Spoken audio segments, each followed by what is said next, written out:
I came into the position, and as Assistant Secretary of the Army, Acquisition, Logistics, and Technology, I was pretty much only the ASA, okay?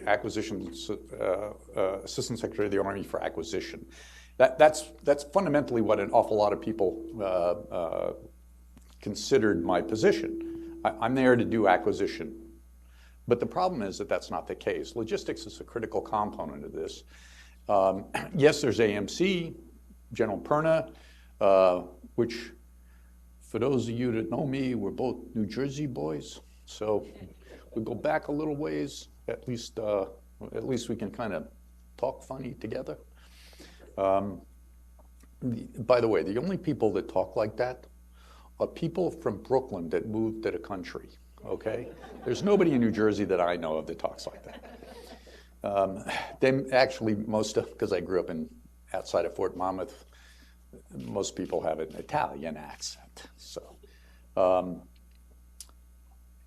I shortly after I got there, I had in fact, the first conversation I ever had upon getting in the position was with General Perna, and said, I'm here, I'm committed to the logistics support of the Army and doing this better, smarter, faster.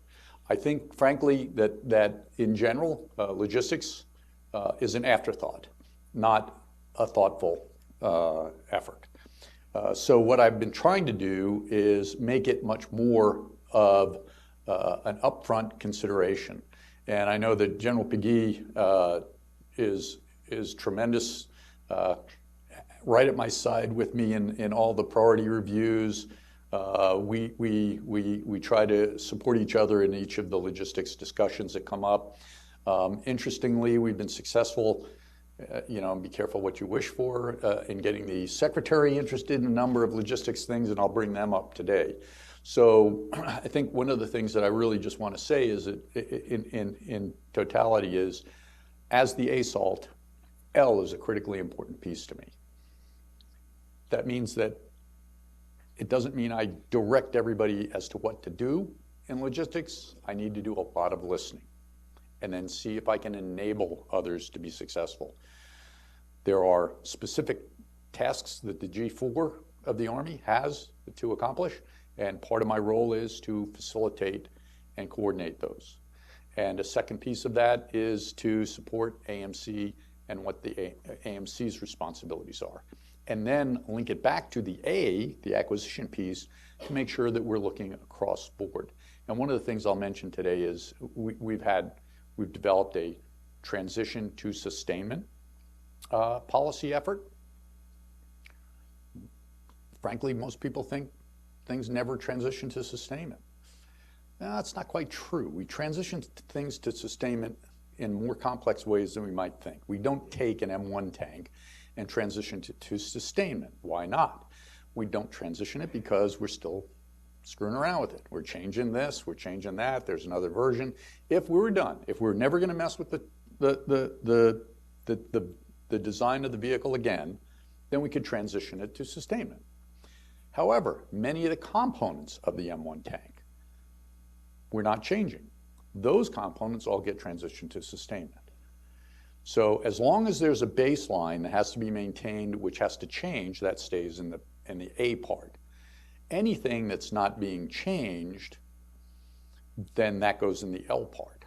And so we transition those to sustainment. Some of it goes into AMC, some of it goes into DLA, and that's an interactive conversation we have to see if we can make those things occur. Having said all of that, there are parts of this process which are beginning to really show that we have not thought in a more holistic way about sustainment. It's sort of, well, I do this, then I do that, oh, then we figure out something about sustainment. It's like the transition to sustainment piece. I need to think about sustainment from the very beginning, okay? Many of you know that we have a significant push towards robotics. We're looking at optionally manned fighting vehicle, OMFV, all right? I have a program over in the T side that we initiated for a fully autonomous turret, okay? As a former tanker, I remember, so I'm fighting tank on tank, same tanks. I came up over this ridgeline, another guy's coming up over this ridgeline. It's miles fight. I see the tank, they see me. Two of us are looking eye to eye. I grab my override. I'm swinging my turret and yelling my fire command, and the turret's traversing. He's swinging his turret, fire command, traversing. And it's the same turret motors. It's the same turret, okay? It's like, ooh, my angle was better than his when we encountered each other. So he's got longer to rotate than me. I killed him. Yeah, I'm a better tanker than he was anyway. It had nothing to do with just your luck. But I had to traverse the turret. He had to traverse his turret. It was just the rate of rotation of the turret. But there are a bunch of different steps that went into that. I had to see it. I had to realize it wasn't one of the other guys in my platoon or my company. Figure out the turret. Well, I said, you know what? We ought to be able to automate this much better, because I need to be able to shoot the targets all the time faster than they can. Okay, and the problem is, it's a great study. Because of the PhD, I get to read weird stuff and then think goofy thoughts, and nobody thinks that much differently about me. Do you know that the lights in this room are on 60 hertz? Our power system is 60 hertz. Anybody know why 60? It's because we can't see. If it flashes a little slower than 60, these lights are actually going on and off at 60 cycles a second. We can't see it because our eyes are too slow. Our brain doesn't see. It computes at about a 60 hertz. Think about that. We're running about 60 hertz, okay? If you go to Europe, sometimes you can see the little, they run 50 hertz, and sometimes you can see the little dimming going on. That's because it's, flies. Why it's so hard to catch a fly? Because they run about 80 hertz. I mean, I don't know who, scientist, I read the article. Some scientist is doing, fly brain hertz calculations, figures out that flies think at about 80 hertz. So I'm going to swat the fly, and you're running it at 60 hertz, and he's going, this guy doesn't realize I'm going really fast. And so he flies away. I need computers that are faster than us. Now, the benefit we have, the detriments, we run at 60 hertz. The benefit is we got a couple more neurons than the fly. So we just bring out, RAID and get the fly. What the heck does killing flies have to do with logistics?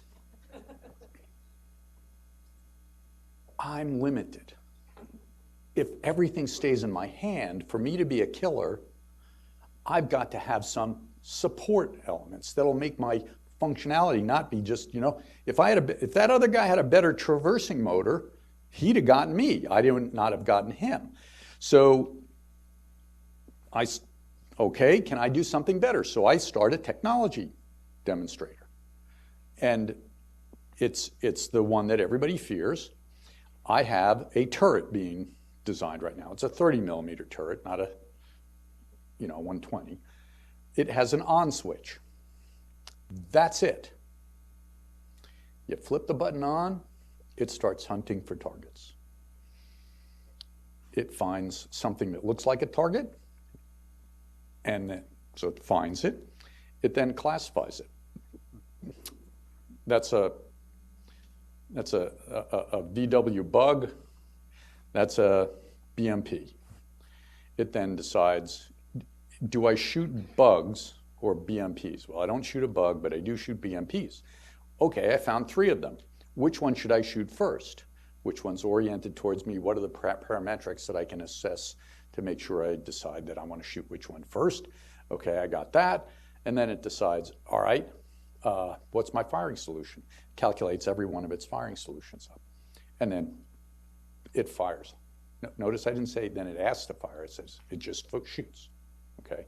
Why did I do this? So I flip it on, it hunts for targets, and then goes kills them.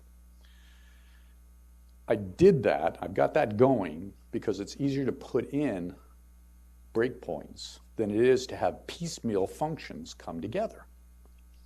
So now I'm going to have this turret that fundamentally I can allow to go kill targets, and it'll be faster as a fly.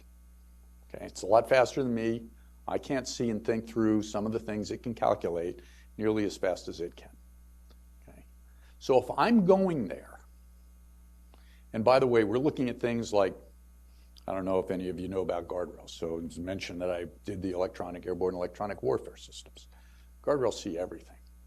First time I was in an IPF, integrated processing facility for a guardrail, I had just come a few years earlier from being battalion commander for General Burns, he was the battalion commander, I was the S3. Should have told people that before the break if they really wanted to hear some stories. But guardrails see many targets. We have lots of sensors which populate many targets. They are a core level system. Because they're a core level system, they're looking for the PIRs for the corps commander. So they're looking for a needle. But it's not a needle in a haystack. It's a needle in a needle stack. There are many other good needles in there. They're just not the needle that the corps commander cares about. But they're often the needles that the rest of us care about.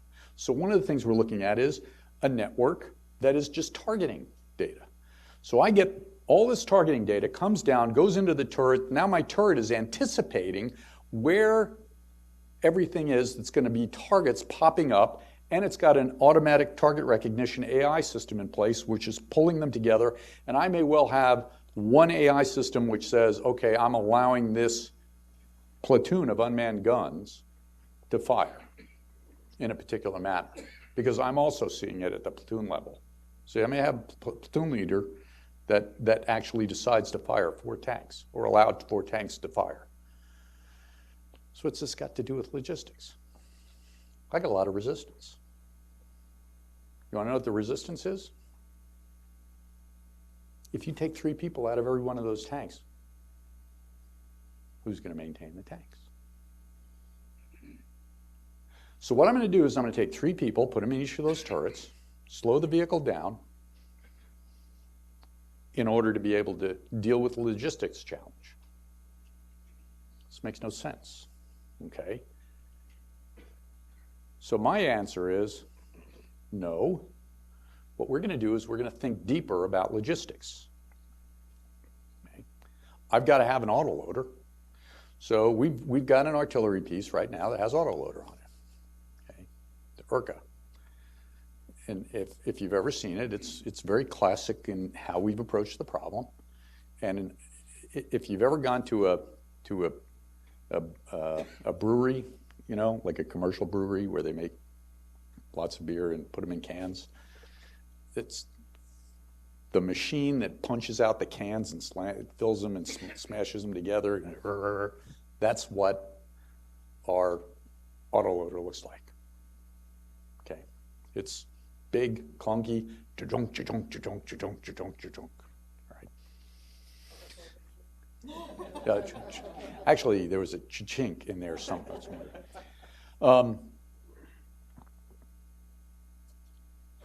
So in a prior life, I did some work that ended up having me in the manufacturing facility for Mercedes in Stuttgart. So I went through the factory. There are only 2 times that human hands touch the vehicle. They smash out the fenders right there. Boom, boom, boom, boom, boom. And there are some people that have white gloves on and they feel the fenders to see if there are any defects in the fenders. The reason is because we can feel micron level defects. So they just, that's all they do. They rub them. And if they don't like them, they mark them with a pen. And then from that point, a robotic system says, it's marked, and they put it to the side. I know what they do with those. If it's not marked, it goes into a rack, and this robot knows that to bring it around to the right place. It's all computer AI systems that are figuring out what fender that is, et cetera, et cetera. So all this stuff goes on, comes there, they'll bring the pieces together. Robotic arms they're set around in a circle, and the pieces come up, and the robotic arms start grabbing stuff, positioning them together, welding them together, making new pieces, building a new car out of it. They'll do, I don't know Mercedes models off the top of my head, but they'll do a 350 and a 450, one after the other, right? Same assembly line, okay? They apply robotic systems in a very functional and creative way. It's not like a beer can manufacturer. The only thing a beer can machine can do is make beer cans, okay? That Mercedes assembly line, because of the way they've applied robotic systems, is capable of building any one of their cars. It's simply a programming problem, okay? So when we look at how we're approaching our logistics challenges, if we want to enable the operational combat side of things and be faster than the enemy can possibly ever be, and I'm going to tell you, around the acquisition community, we're trying to get a philosophy going. Time is a weapon. Okay? So if I can make a turret that can find an enemy, generate a firing solution, and engage the enemy faster than they can even realize I'm present, that's where I want to go. And right now, one of the biggest resistances is the issue of how do I maintain that system? So if I'm going to do an autoloader, it becomes something else I have to maintain. If I make a robotic loader, maybe it can load the system. When that robot arm, so sit there, you look at it, it's got a wrist, okay, and no hand. So it sits there, and it goes down, there's a bunch of tools. And that arm knows that there's a vehicle coming up, and it's got to do something with it. So what it does is it sticks, dunk, and it gets exactly the right tool. It calibrates the tool, and then does whatever it is. The next vehicle comes up, it needs a different tool. It puts the old one back, picks up a new one, boop, boop, boop, same thing. If I've got an autoloader that can load the vehicle, why can't it maintain the vehicle? Why can't I have a tool that lets me change the breech block? Why can't you program it? Right now, I got to make room for a guy to get in the turret. I can make turrets smaller. Smaller is harder to hit. Okay. I can get things below the turret ring. A large percentage, the majority of hits that a vehicle take are in the turret. The smaller the turret, the harder to hit. And if I can bring the turret profile down, I can make better glacial angles. I can decrease the likelihood of penetration even if I am hit. So there's huge advantages that are all being right now hampered by a lack of logistics concepts. How do I load the vehicle? Well, right now I get the biggest private I can to stand up on the turret. I'll get another smaller private on the inside. And I got, wait a minute. How about I have a robotic vehicle that refuels? Just comes right up, knows, I know where, you can't refuel, you can refuel on a defensive line, but if I refuel on the defensive line, I'm taking the huge risk with respect to the fueling truck. I can reload armor, reload the ammunition on a defensive line, but I have the same problem. How about we think about logistics as an integrated component of how we design a weapon system so that it can load itself, or one robot can load another robot? I will grant that driving is probably the hardest part of a robotic system because obstacles are everywhere. I just believe that I believe that that I need you here to open your minds a bit about what we might be able to do with logistics and make it clear how the logistics enablers really are combat enablers. Because right now, I think an awful lot of people think of it as a source of repair parts. Okay? Even to the point of things like, well, you know, we're doing additive manufacturing. If I can repair and replace a bolt, if I can take a rod and make any bolt on a vehicle out of that rod with a small machine and a forward support battalion, then I don't need a big, I had 36 trucks full of basic PLL for my headquarters troop when I had a CAV headquarters. 36 trucks full of crap. How much of that could have been made instead of carried, and just a small stock of parts? Because I didn't use most of it. I just used some of it, but I had to carry it all around. So what I'm asking is, I got the L in logistics here. I've got great partners, and we're looking for you to help us with ideas that we can find motivators for operational capabilities, because that's how I get funded, okay? I get funding against things that make operational capabilities.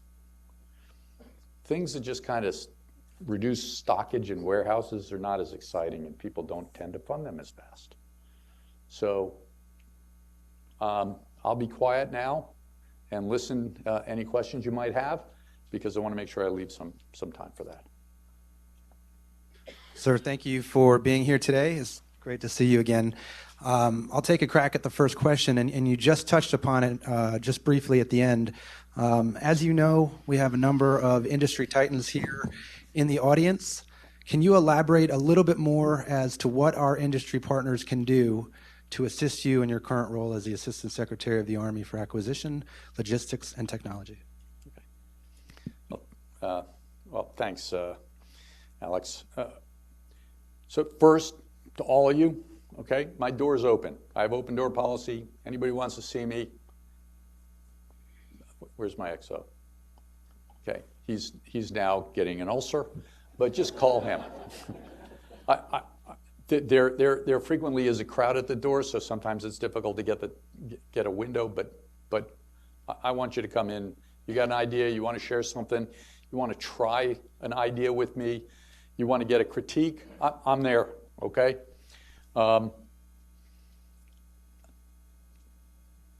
Creative thoughts are good. One of the things I think commercial industry and the military in particular do poorly is communicate the relevance of their ideas to the actual purpose at hand. So and provide some sort of scaling. So getting 3 people out of every turret times 5,000 tanks is 15,000 people. Okay, what could the Army do if I increase them by 15,000 people? Okay. So now, and oh, by the way, I can go from 50 hertz to 80 hertz or 60 hertz to 90 hertz or something like that. If I can find ways that people can see the metrics of the value of what's being proposed, it helps, especially if the metrics relate to operational capability on the battlefield, which is associated with the National Defense Strategy. So that's what I would suggest is bring me any of your ideas. I'm looking forward to them, and help me to understand how I can convey them in an operationally relevant manner. Another question from the audience. What can you tell us about the 21 to 25 POMs you and General Murray are leading? How much more money will move from lower priorities to the big 6? So you're talking about the programs of record, the 31-ish?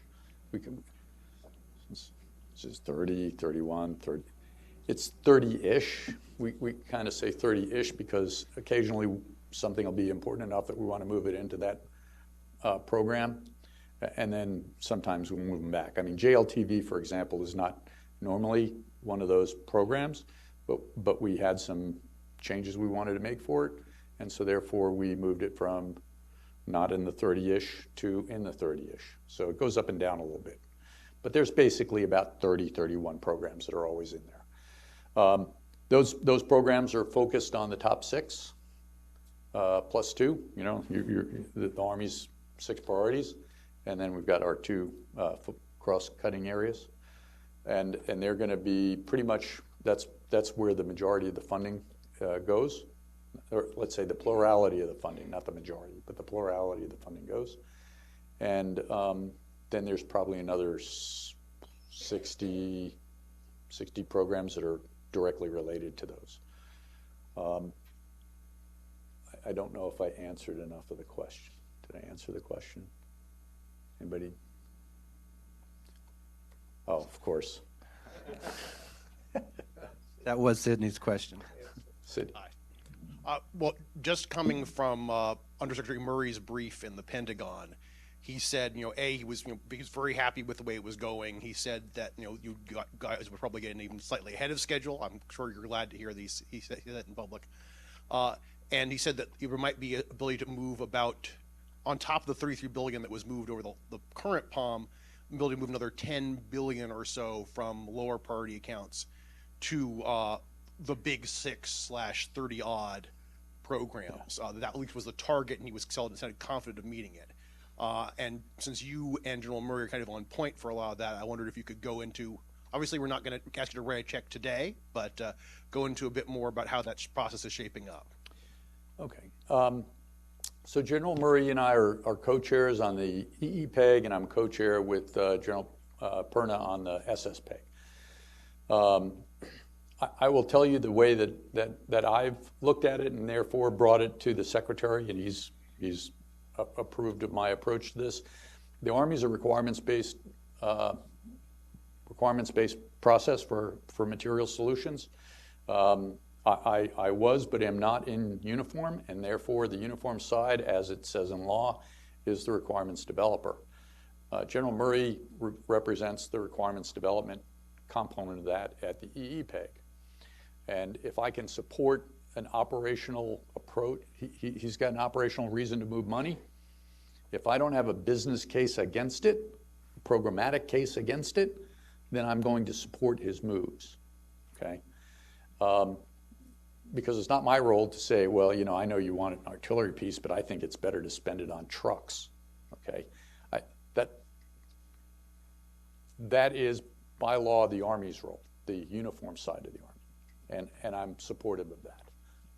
I was when I was in uniform, and I'm trying to be consistent on the outside.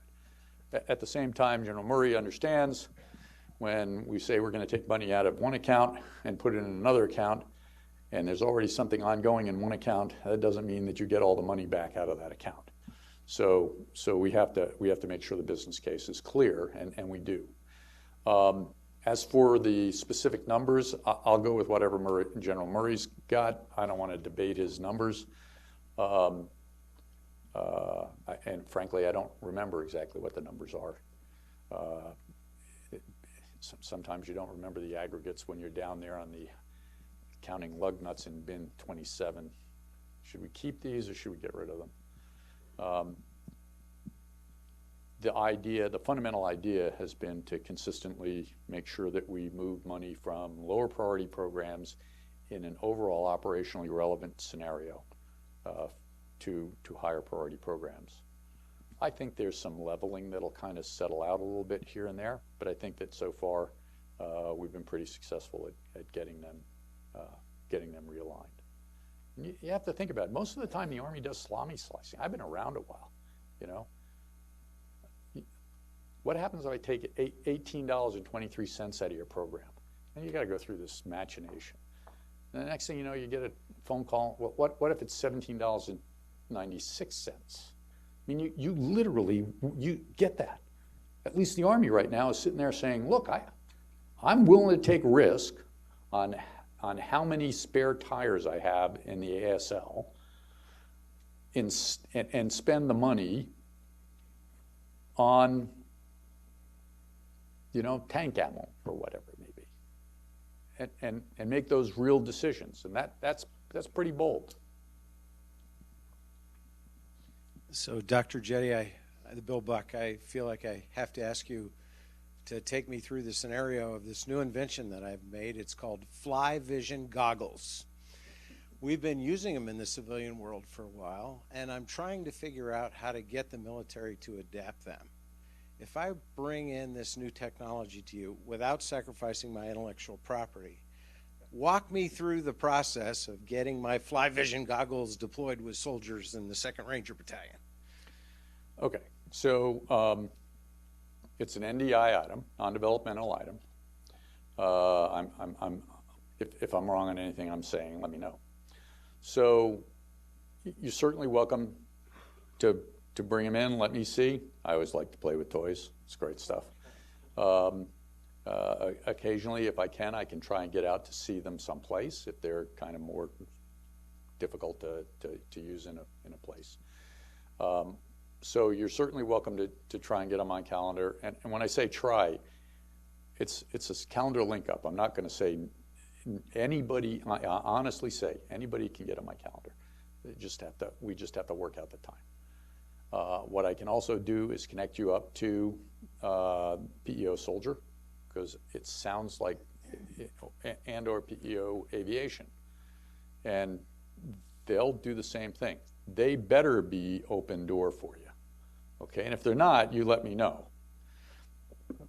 The secretary and the secretary, the chief, the under, the vice, and I are all committed to making sure that we have an open forum for anyone that wants to bring something in. Now, at the same time, we'll be very honest with you.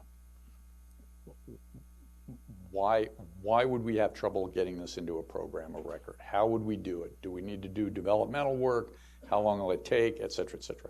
I will say that as far as your intellectual property, so you can bring non-disclosure agreements. If you do, you need to mark whatever you leave behind as clearly intellectual property that's protected. Those are standard. So I have intellectual property. I have patents.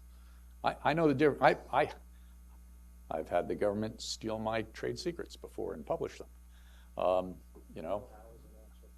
Yeah, well, and so intellectual property has been a big deal since I showed up. It was one of the first things I did, and we have a very strong policy now on intellectual property to protect both the government, because the government doesn't know much about intellectual property, so it turns right around and loses control of it, and the next thing you know, you got vendors who are, you know, I'm not you, of course, and nobody in this room, I'm sure, but there have been some really, well, we'll just charge you for that again, okay?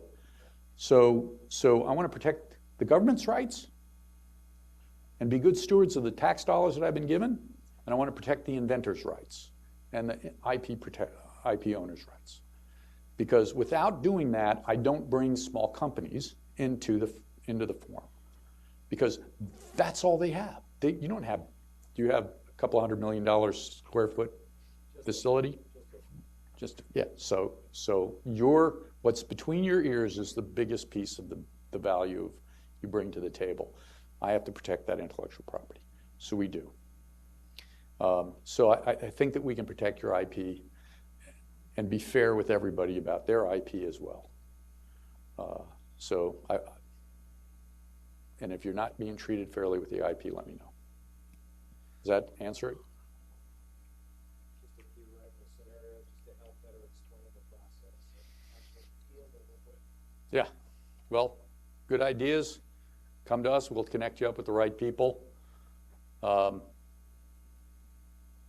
can go straight to the PEOs. If you know the right PEO to talk to, then you can go there as well.